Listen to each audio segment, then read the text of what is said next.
and because they knew me, they were able to get me to the next level. It takes a village for sure. It's a known fact that education is the most powerful weapon which we can use to change the world. I truly believe that. Fact or fiction? You tell me, what do you think? Students are most engaged in third grade. Accountability testing begins in third grade. Students decline third grade through 12th grade. Jails are built based on third grade proficiency scores. Sorting begins with good intentions, whether it's special education, gifted and talented, honors, college prep. Is that fact or is it fiction? Well, I hope you said that it was a fact, because that's the case, sadly but true. Our system drives out the love of learning because of the emphasis on facts. By the time students are in the third grade, we've already decided their fate, oftentimes unintentionally. Kids are really they're eager to learn those first couple of years. The older we get, the less engaged they become. By the time they get to 5th grade, it starts to wane. Early on, where you got them in elementary, they're just ready to soak it all up. But if we don't get them early, things start to change. And that's partly our fault. Ponder this. There's nothing more unequal than the equal treatment of unequal people. I'll say that again. There's nothing more unequal than the equal treatment of unequal people. And that was written by Thomas Jefferson, of all people, who was wrote the Declaration of Independence, but he himself was a slave owner and had children by his wife's half-sister, who was a slave. Talking about the irony there. There's nothing more unequal than the equal treatment of unequal people. Well, we have to set the tone in our schools. Schools and district leaders are responsible for ensuring equitable opportunity for all students, regardless of race, religion, gender, disability, giftedness, socioeconomic status, language, or ethnicity. The mission, vision, policies, curriculum, instruction, and assessment, facilities, operations, culture, and climate should all be seen through a culturally responsive and equity lens. No matter what position you're in the district, it's important to look at things equitably. And equity doesn't mean the same. We can't be one size fits all. As you'll see in this photo, when you have everybody with the same box, it doesn't work. Equality is not what our kids need. What our kids need is equity, because then you're meeting the needs of the students regardless of where they are. Some students, as you can tell here, in order to see the baseball field, required 2 boxes. One only required 1, and one student, he could see already, so why would you give him that extra box? But at the end of the day, our ultimate goal is to remove barriers that cause us to not be able to see in the first place. So if you take down the fence and take all the things that are causing our students problems and issues and distractions, that's the ultimate goal, liberation, where they're free to be who they were meant to be in the first place. What is equity? Equity means focusing on the outcomes that matter to the student. The student has to be at the center of everything we do. Our students have to know that their ideas, their thoughts, their dreams, passions, all matter, and that it's okay for them to think outside the box and try new things, take risk. As educators, we have to be able to take a deeper dive into knowing our student so that our students are motivated, engaged, and ready to learn. The question is, how do you get kids motivated so they want to learn, grow, and achieve?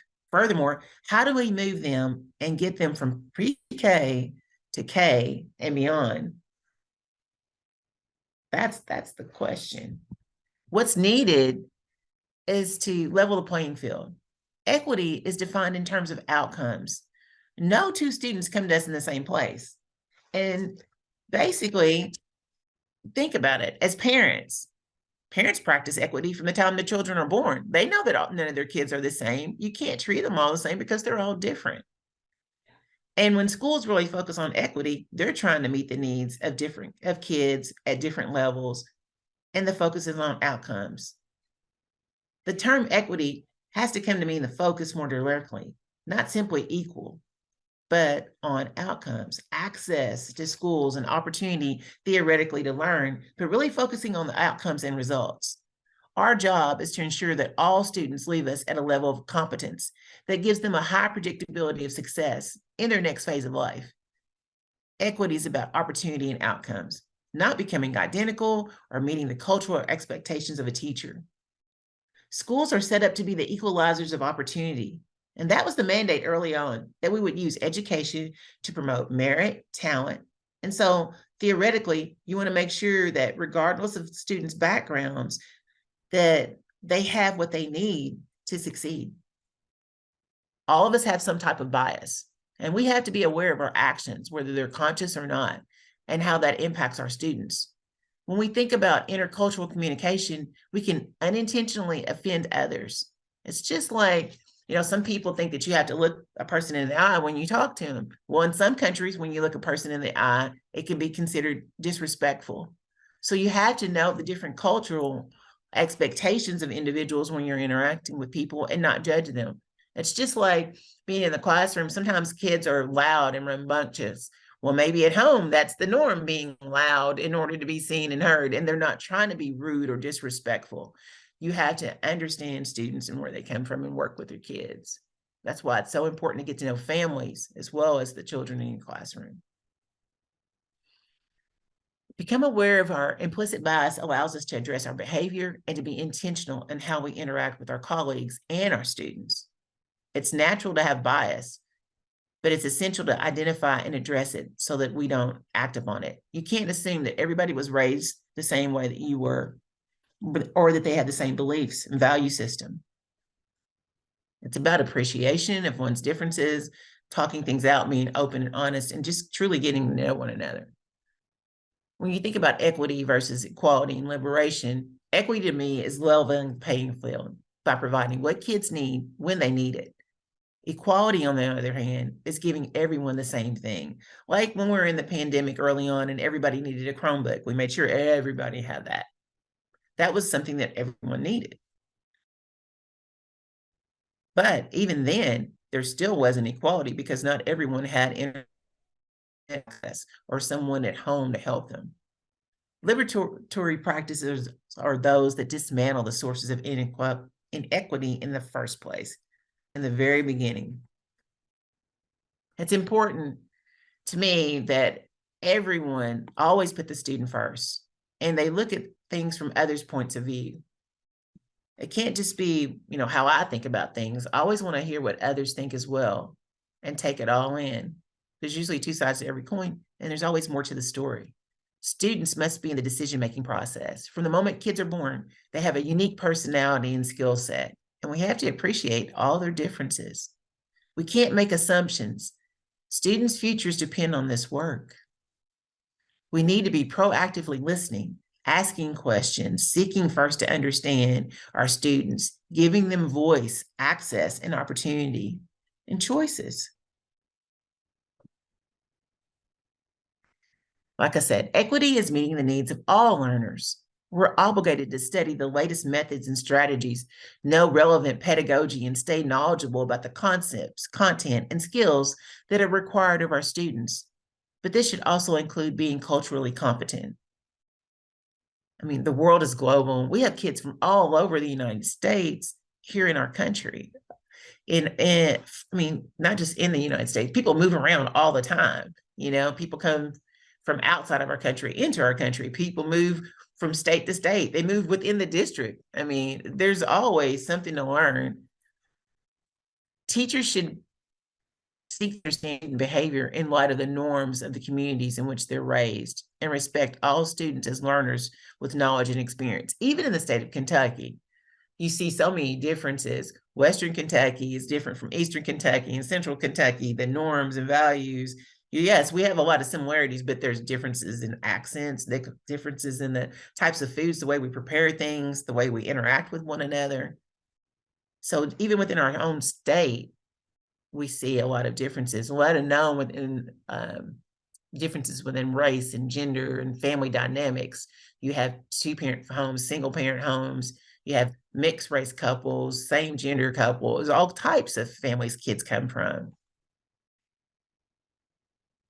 It's important to be culturally responsive, and some key principles of culturally responsive education include validating students' experiences and values, disrupting power dynamics that privilege dominant groups, and empowering students.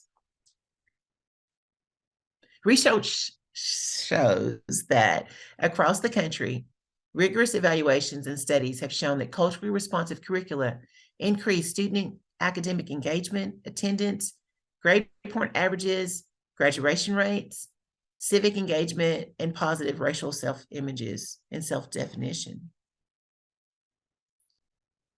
Equity is maximizing learning opportunities, recognizing that students are not blank slates. Instead, students are seen as having knowledge and experiences that, if tapped into, will accelerate their learning. If a child knows that you truly care about them, they'll do anything for you. They'll meet the expectations. All they need is having somebody in their corner who's there, who's honest with them, supports them, encourages them, and pushes them to be the best that they can be. We just have to always have that one person. The research shows that. So you just equate students with stereotypes or artifacts. It's important to get to know our kids, interpret students' behavior within the cultural context of the student, understand the cultures represented in classrooms, and reflect on the instructional implications. You can't judge a book by its cover. You can't look at a child and determine, oh, this child's going to be president of the United States, but no, that one's going to be working somewhere, I don't know, in a restaurant. You can't do that. You can't put labels on kids. You can't place them in a box. All kids have the potential to be the best that they can be. I believe that greatness lies within every student, and it's up to us to tap into their potential and bring out their gifts and talents, help them to find their passions. So we have to find out what's meaningful to the student, talk to our kids, detrack them. We're good at tracking. Think about this. Think about when in terms of equity, how homework is an equity issue. What comes to mind when you think about homework? I think oftentimes we assume kids have somebody at home there to help them do their work, or they have the tools and resources necessary. Maybe if you assign a science project, are you sure that the kids have the materials that they need at home to do that project? Or if you have an art project, do they have the materials to do those types of things? I remember helping my nieces and nephews sometimes when especially my nieces, when they had to do some science experiments and we had to go out and buy the materials. Well, not all kids have the materials or have somebody who can get the materials for them. When you have an assignment on a Chromebook or something electronic, are you sure the kids have internet access? Is electricity even working in the home? I mean, you can't assume that. I've had students that didn't have running water before, let alone electricity. I mean, or struggled to have food. And you just have to stop and think about where the kids are, what's going on. Are you willing to help them at school to do some of the work? Are you willing to sign off on them to make sure they got it done? Sometimes kids need somebody to just check in with them. Just think about the assignments when you give them and be aware. Even as principals, I mean, I remember having kids that were my mentees and I would sign off on their work or have them or help them with their homework after school or during breaks or even during lunch, and the kids appreciated it. Sometimes before school, they just have to know that they have somebody there that's willing to work with them, meet them where they're at. Equity work is about eliminating barriers to learning. Think about a teacher who got you to be good at something that you never thought you could do. What made the difference? How many of you have seen students work for one teacher and not for another? Why is that? They have a relationship. That's why. We have to be willing to have courageous. We have about 1 or 2 more minutes because the next session begins at 10. Oh, my session goes to 10:20. Oh, okay. It I'm was a double sorry. session. Mine was like, so I guess 10:30. I had to because it was long. Thank you. I'm But sorry. no, you didn't know, but thank you for letting me know in case you can be my timer for the other part. Conversations about the impact of race, social status, children with disabilities, gender identity on learning and achievement may not be comfortable, but they're necessary. Culture and lenses through which we see others impact our behaviors and our perceptions. Each of us must confront our own attitudes, values, and biases that influence student success. Staff perception of students continues to be a factor in the achievement of students. In order to provide an equitable, engaging, and culturally responsive education, adults within the learning community must uncover and identify their personal attitudes related to race, culture, language, experiences, and all the types of things that students bring to the classroom. You have to give students a menu of options. You know, when I go into a restaurant, I might not want the same type of food that my mom wants or my brothers and sisters or somebody in my family. Same way with students. You have to give them choices on projects, choices on the way they do their homework, different ways of doing things, and then you'll get more out of them when they have voice and choice. I understand some things are non-negotiable, but when you have a menu of options, you'll see a lot of differences. Students have to be part of the solution. If students don't see the relevance and have ownership, how can we expect them to embrace their opportunities and seize the process for the taking? When I speak of opportunities, I mean such things as passion projects, certificates, internships, mentorships, apprenticeships. There must be a hook. It has to be meaningful and value added. But does that mean it has value to the educator or to the student?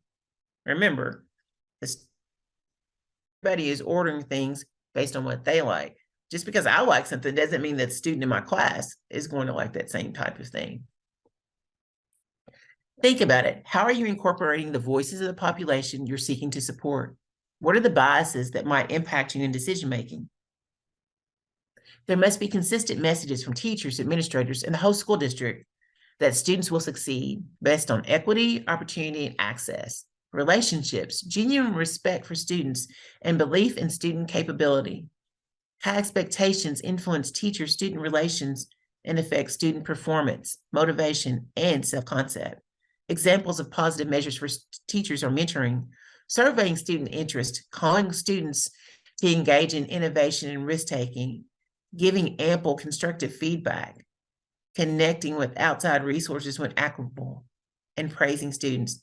Calling students by their name is huge too. Knowing them, truly knowing who they are. Schools are promoting passion projects, a growth mindset, offering challenging career pathways, internships, apprenticeships, and providing real-life experiences, which in turn allow for opportunities to connect rigor, relevance, and relationships. Mentoring is huge, as well as keeping students on task. But grit alone isn't going to cut it.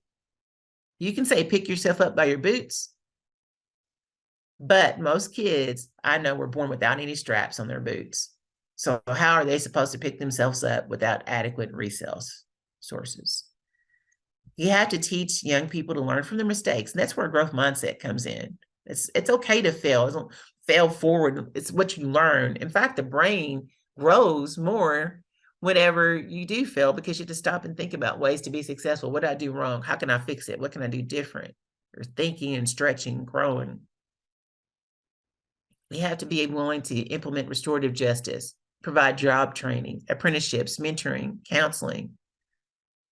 And when you teach to the heart, the mind will follow. We all must be equity warriors. An equity warrior is someone who fights to make sure that every child under his or her watch reaches the level of excellence and that you mean what you say. And sometimes you have to focus differently on the needs of students in a group. It may mean that you have to advocate for certain resources so that they can get what they want, what they need. It's needs versus wants. Needs trump the wants. It means you have to change people's minds and hearts so they understand that students that we're given are precious. They are our most precious, valuable resource. Kids aren't meant to be thrown away or to be pushed to the side. All kids matter. Where there's a will, there's a way. If somebody's telling you no, and you know that you have to get there, then you just have to find other people who are willing to brainstorm with you so that you can think of how you can do this. There's an African proverb that says anybody can fly. You just have to have someplace you must go and no other way to get there. We have to think about the types of leadership we use, whether it's adaptive or technical. Harvard University School has written extensively about the importance of adaptive resource and adaptive leadership. According to the research, 99% of the strategies we employ as leaders are technical, yet 99% of our challenges require an adaptive solution. So we have to be flexible and stop and think. Adaptive work is about shared responsibility and transformation. An example of an adaptive challenge is anyone that you can think of that concerns race, excellence, and equity. Why is there a difference in the achievement of certain groups of students? That would be an adaptive problem. An adaptive problem in school isn't easily defined because children aren't widgets. You have to take time and think about it. Technical things are typically more clear-cut and easy to take care of. Technical strategies are those we employ when there's a clear problem. I'm not saying that it's an easy problem, but the definition of the problem one can sort out relatively easy. The solutions and the implementation or the work are also clear. Again, I'm not saying that they're easy, but you can figure them out by using resources, be they online resources, a book, or people who've done the work before you. We have to look at the balcony view. Get on the balcony because when you have that long view, you're able to better determine whether you need to use a technical strategy or an adaptive strategy to adapt and address the problem before you. When you're on the balcony and you're looking out, you can see where different people are and what they're doing. What are they suggesting to you? What are the skill sets that they have? What are they able to do? You can use this in your classroom. But when you're on the dance floor, it's not as easy because you're right there in the mix. And you typically, a lot of times, only see what's in front of you. You're limited to your surroundings. So sometimes we have to step back and look at things and how are we addressing situations. When it comes to student engagement strategies, it's about getting to know your students. It's about letting go of the way we used to do things, the way we always did things, inspiring and engaging students versus chasing a score or checking a box for compliance. And it goes beyond the permanent record folder. It includes talking with students, asking them questions, truly knowing about their family life, history, and experiences, calling a student by their preferred name, building ability-based teams for group work, seeking multiple perspectives, providing specific successful assignment completion, using a grading rubric that communicates expectations but also allows for some interpretation, providing individual help, differentiating learning to meet student choice, formative and summative assessments to support critical thinking, problem solving, and evaluation. Equitable strategies include using students' cultural experiences in daily instruction, embracing native language and students' families as assets, creating a classroom environment that represents and respects all students, communicating clear, high expectations for everyone, advocating and providing supports for the whole child, empowering children to capitalize on their uniqueness and individualism, fostering a love of diversity, and using a grading rubric that communicates expectations, but also allows for some interpretation. What's 3-to-1 supports? In our district, we believe that 3-to-1 supports are important. Establishing a team of student supporters to collaborate, network, advocate on behalf of the student in the areas of academics, behavior, social emotional wellness, access to real-world learning opportunities, mentorship, coaching. This will essentially be the student's new personal career-based inner circle connections and network. The student has to be at the center. Students need to know, understand, name, and claim their opportunities in order to be motivated, engaged, and ready to learn. How do you get students motivated so they want to learn? How do we move them and get them there? That's the question. It has to be relevant. If students don't embrace and seize the process, then is it really meaningful? We should ask ourselves if it has value to the educator or to the student. Who is it that we're actually trying to cater to, engage, and capture the attention of, satisfy, or whet the palate of? Think about what I said earlier about the menu of options in a restaurant. Think about opportunities, interviews, interest surveys. We need to focus on students with passion projects, certificates, opportunities for internships. Students' needs, wants, desires, connections, and network. What are they truly passionate about and willing to do? As a superintendent, you have to work with other district leaders, especially administrators, to examine barriers, whether they are produced and replicated because of policies you have in place or because of ways in which teachers are practicing and making instructional decisions, or because of the way our classrooms, schools, districts are structured. The definition of insanity is doing things the way you've always done them and expecting a different result. We don't have time to waste. The sense of urgency is now. There's no better time than if you right at this moment. We have to engage students with individual success plans, 3-to-1 supports, student-driven community-based projects, certification programs, 3-day cert programs, because that's what the industry wants to provide their employees. We met with industry leaders and asked them, what is it we can do for you? What is it? How can we partner? What do you need from us so we can create direct pipelines? It's a win-win for our community, and it's a win-win for our students and for the business community whenever we work together and listen and engage.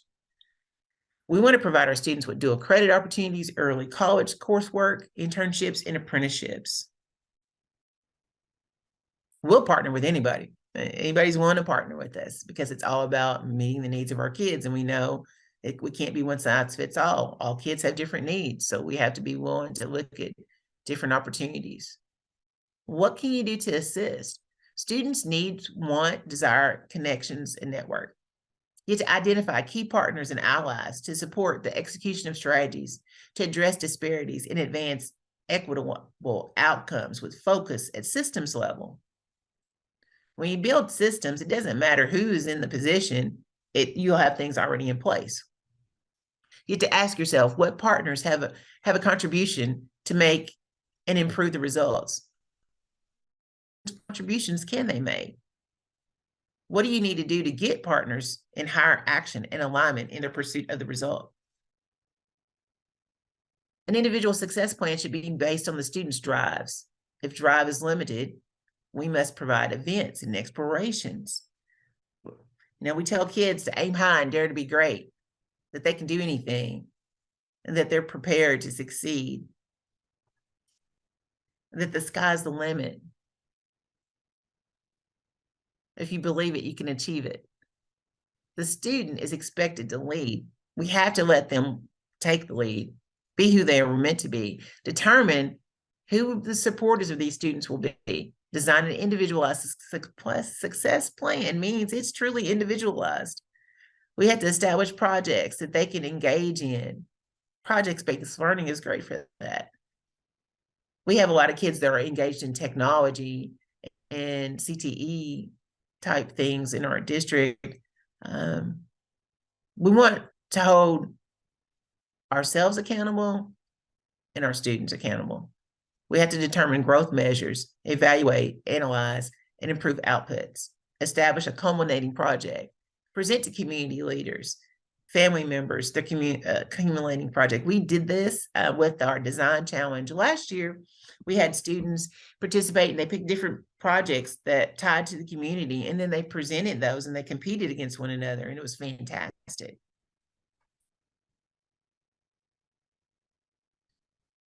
Results count. Success and results work depends on the ability of people to coordinate and align on a wider scale, a willingness to change beliefs and habits, to take up new roles, a willingness to challenge established practices, and combine expertise with flexibility. It's all in how you approach the student. Have you provided the opportunity to learn for all students? When we talk about equity, all means all. Equity is not about lowering the standards. It's about high expectations, raising the bar. It's not about slogans like "No Child Left Behind." It truly means ensuring that students get what they need. It means health and nutrition, getting attention, high achievers and low achievers. We have to serve them all. Kids come to us with different levels of motivation.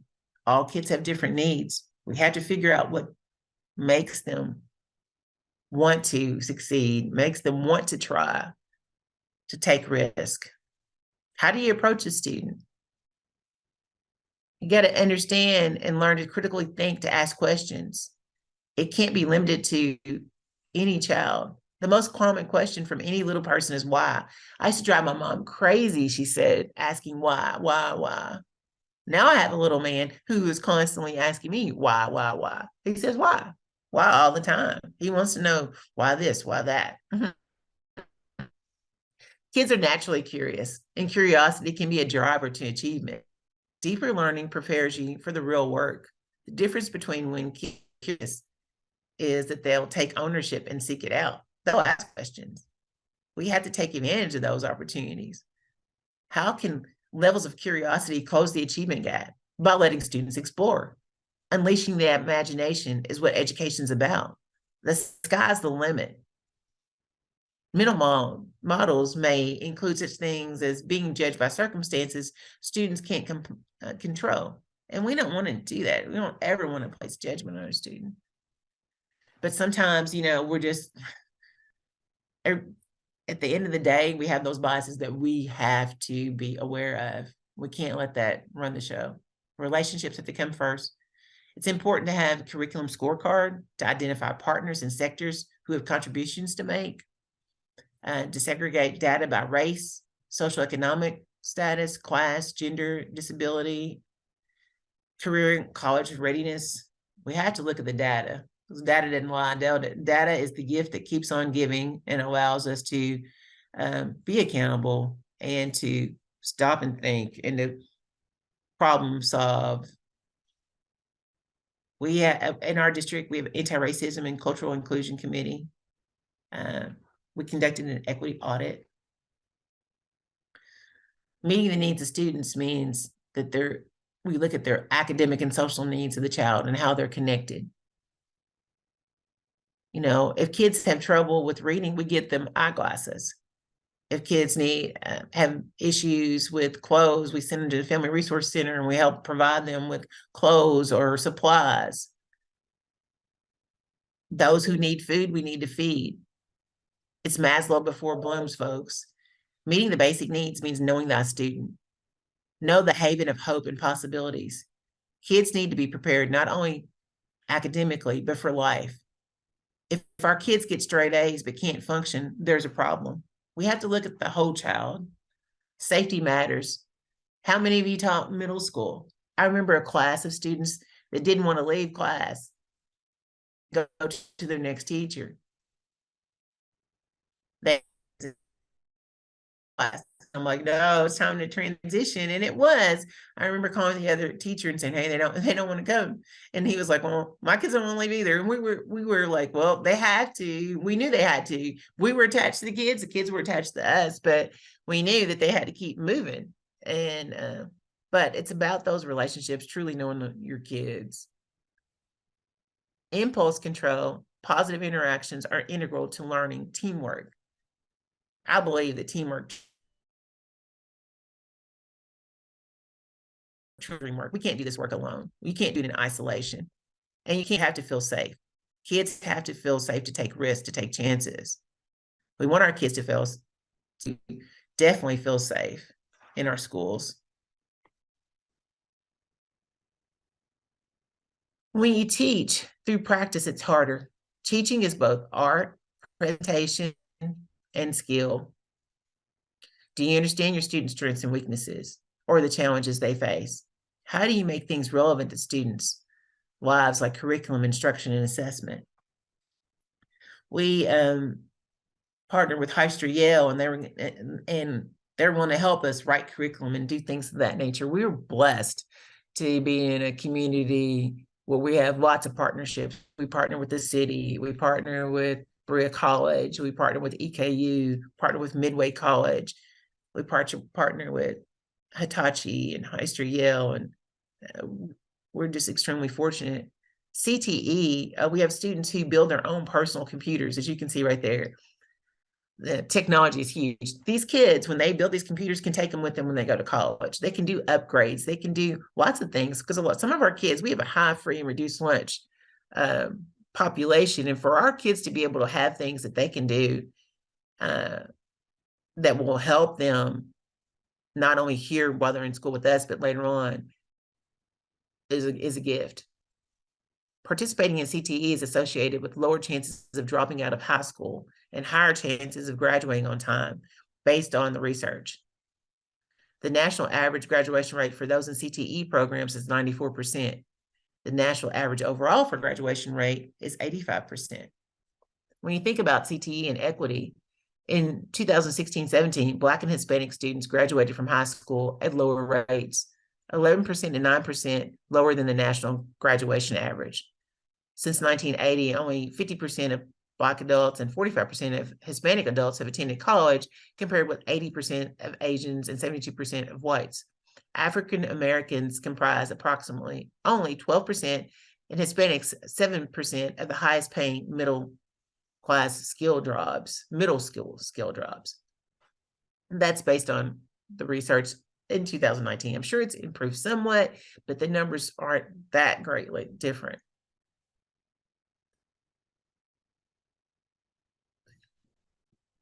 Over the next 5 years, companies will need to replace 945,000 workers who have basic STEM literacy and 635,000 workers who have advanced STEM knowledge.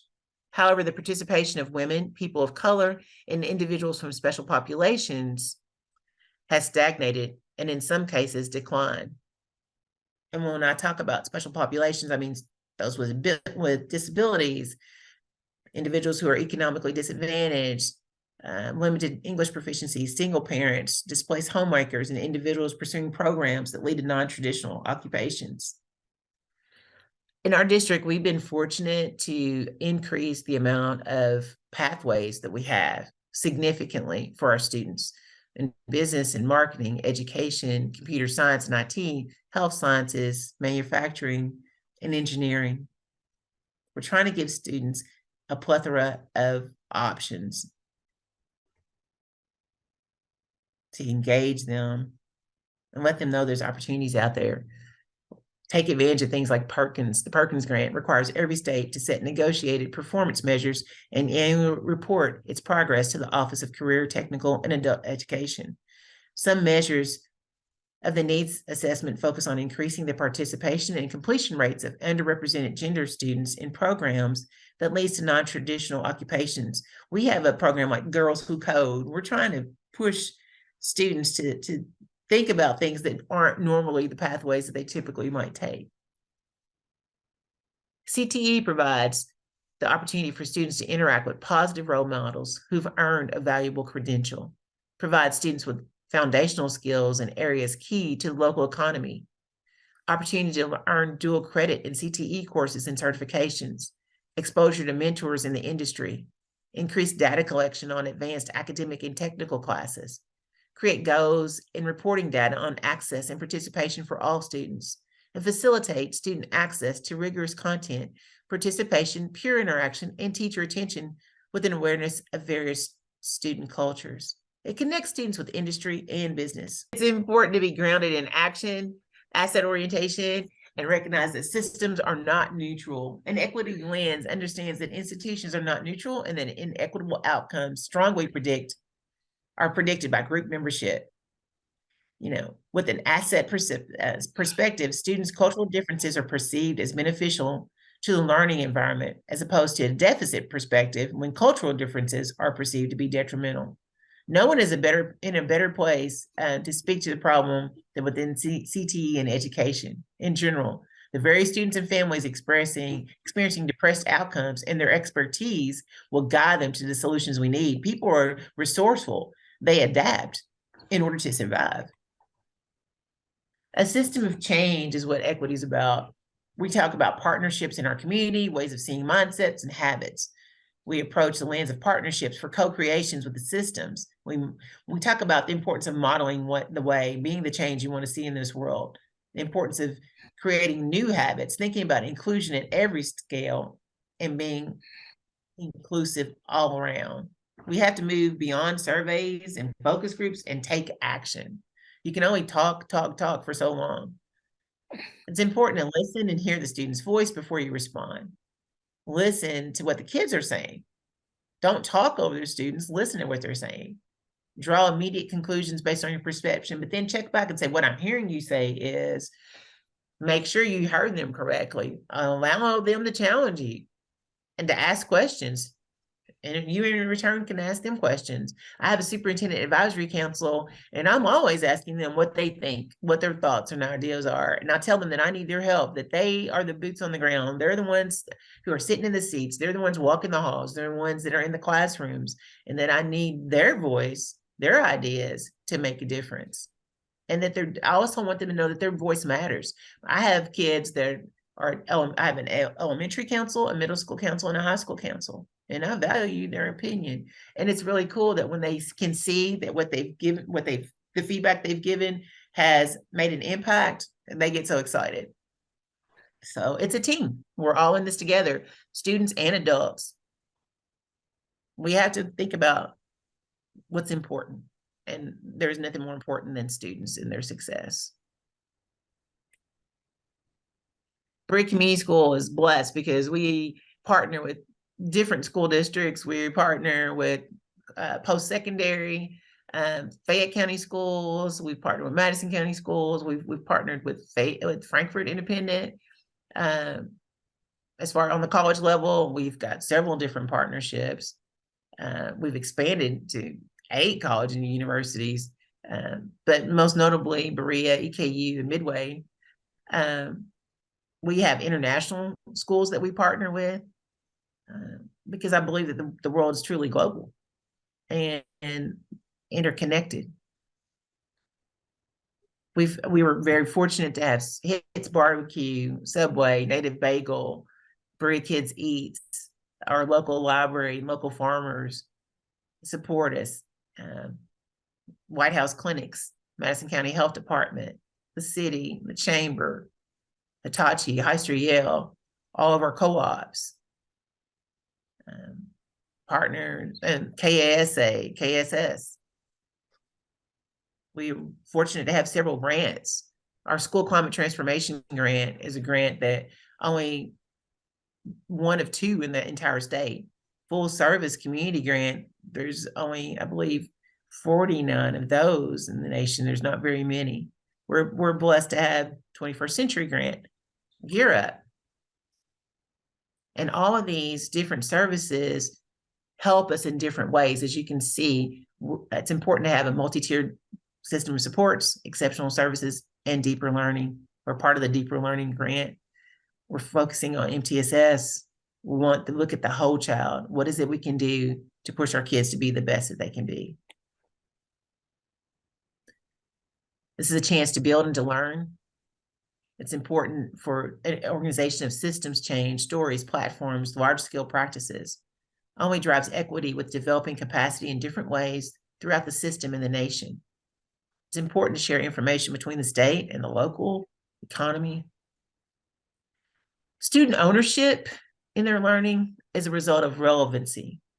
Students feel in the topics they're studying, the sense of adventure embedded in the methods they're using, the places learning happens, and the personal relationships formed in the process. Our number one priority is student success, with continuous improvement in our work, creating opportunities for personalized learning for both students and staff through the lens of a growth and an equity mindset. We truly believe that teamwork makes the dream work, and it's important for our students to always aim high and dare to be great. Attitude matters. Thank you for your time. Remember, it's critically important to know thy student.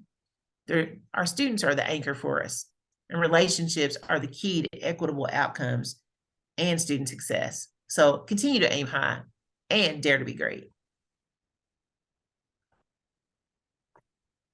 Fantastic. Thank you. Thank you so much. You can reach me. There's my email address. Feel free to reach out anytime. LinkedIn, Twitter. You can message me. I'm on all the different Facebook, Instagram. Try to stay connected. Thank if I can ever you. do anything to help, don't hesitate to connect.